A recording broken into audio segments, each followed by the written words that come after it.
Hello, bonjour. Aujourd'hui, je vais parler d'un article, un article très intéressant, un article qui a été écrit par un certain J.R. Moehringer. C'est comme J.R. Moehringer.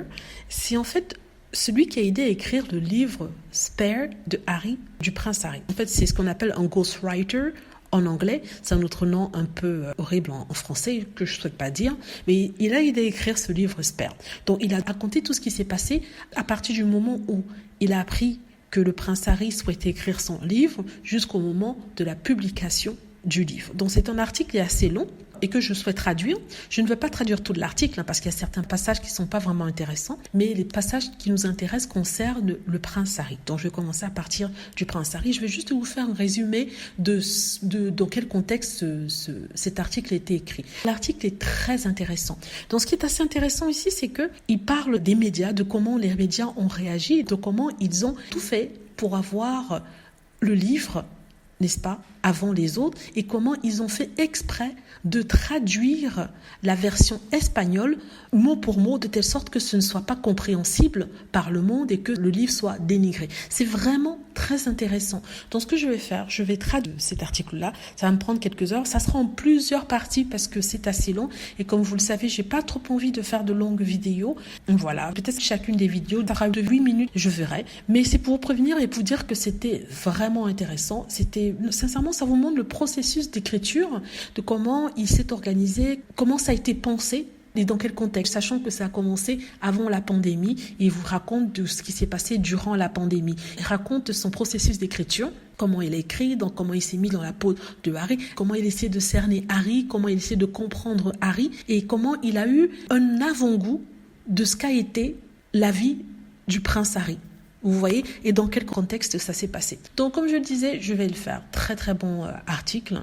Donc, voilà. C'est un article qui est paru hier ou avant-hier, dans le New Yorker, qui est un journal américain, que je pourrais considérer alternatif. Et ce qu'a fait la presse et les médias anglais, c'est de retirer une partie où il parlait des frictions qu'il a eues avec le prince Harry lors de l'écriture d'un passage pour montrer que voilà, le prince Harry c'est quelqu'un de difficile. Pourtant, ça s'inscrit dans un contexte bien précis et ce monsieur dit que en tout, c'était vraiment très positif et il a vu le caractère du prince Harry, cette forte personnalité qui tranche complètement avec ce qu'on dit sur le prince Harry, du prince Harry étant manipulé par Meghan. Il dit que le prince Harry a une très forte personnalité, ils ont clashé.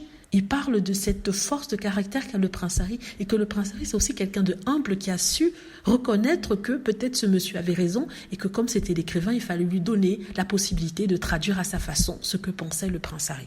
Donc j'ai fait vite un petit résumé de cet article-là, mais comme je le dis, il y a de gros morceaux qui vont arriver. Je vais travailler dessus pour ensuite mettre. J'espère pouvoir retraduire exactement ce que j'ai lu, parce que vous savez, l'anglais n'est pas ma première langue, même si je parle très bien la langue.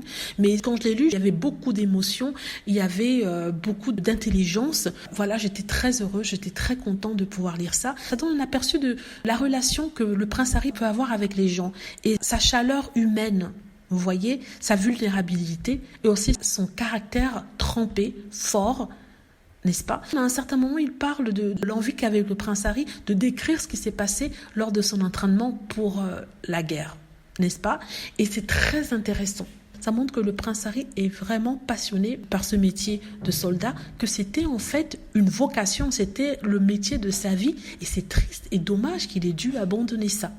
Donc, quelques lignes tellement, mais vous ressentez la passion qu'a le prince Harry pour l'armée, pour le service et pour aussi pouvoir raconter son histoire, pouvoir dire les choses qu'il n'a pas pu dire quand il était dans la famille royale. Et ce monsieur dit en fait que le prince Harry a eu lecture de ces paragraphes, a eu lecture de ce livre. Il était très content du résultat, ce qui a surpris les Anglais, les commentateurs anglais qui se disaient comment est-ce que le prince Harry a pu être content d'un résultat quand c'était aussi négatif par rapport à la famille royale. Pourtant, ça l'est vraiment pas, si vous lisez le livre. Et il se disait que non, ça ne pouvait qu'être que Meghan Markle qui l'avait poussé à faire ça. Mais ce monsieur dit non. C'est le prince Harry qui a souhaité raconter son histoire, qui a souhaité donner son opinion sur certains passages de sa vie et qui était heureux de pouvoir le faire, qui était content du résultat.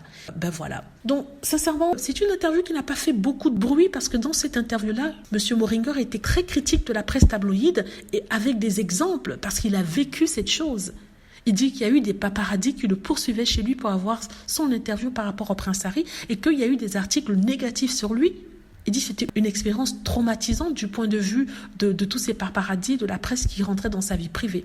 Il a aussi parlé de Meghan Markle. Il a expliqué que Meghan Markle était adorable. Elle a compris que, comme il était venu s'installer pendant quelques semaines chez le prince Harry, elle a compris que sa famille lui manquait. Elle lui faisait de bons petits plats, lui apportait des bonbons, et ainsi de suite. À un certain moment, son fils est venu rendre visite à la famille de Meghan Markle, le prince Harry, et le prince Harry a discuté avec sa fille. Il a parlé d'un dessin animé qu'il aimait bien, le dessin animé Moana. Ça m'a donné envie justement d'aller regarder parce que j'aime bien les dessins animés de Disney, je précise. Voilà, c'est tout ce que je voulais dire par rapport à ça. J'espère pouvoir traduire ça assez rapidement. Entre-temps, je suis sûre que je ferai des vidéos sur l'actualité de Harry ou les rumeurs qui sortent, mais pour dire que ça viendra bien. Voilà, dites-moi ce que vous en pensez. J'espère que vous aimez la vidéo. N'hésitez pas à cliquer sur like si c'est le cas, à vous abonner pour plus de vidéos et à cliquer sur la petite cloche afin d'être averti lorsque je poste une nouvelle vidéo. Merci.